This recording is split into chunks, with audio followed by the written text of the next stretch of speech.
What makes a good exam question in your opinion? Oh, that's a great question. First of all, I want to be as fair as possible. And in some cases, it's not very easy to grade objectively some questions.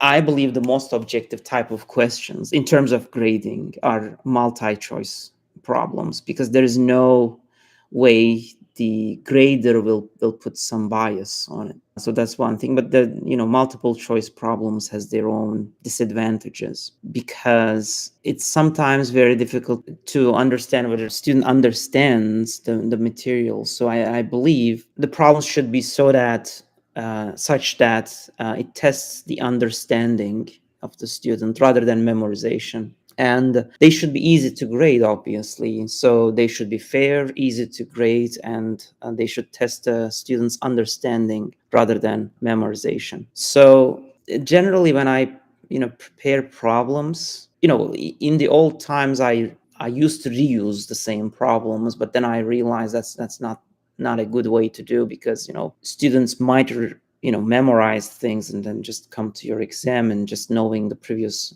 exam problems and they just answer it just because they memorized it.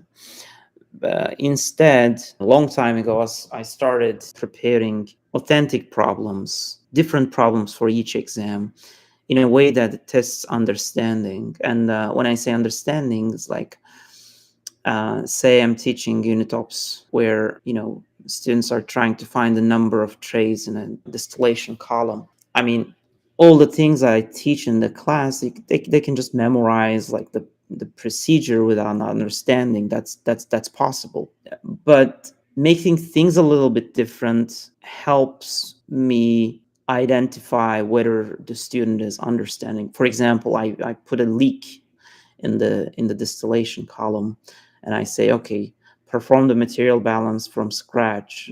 Let's see how you can do it. Let's see whether you can perform material balance. That shows understanding rather than memorizing what you get after you perform the material balance. Why am I so obsessed about students understanding rather than memorization?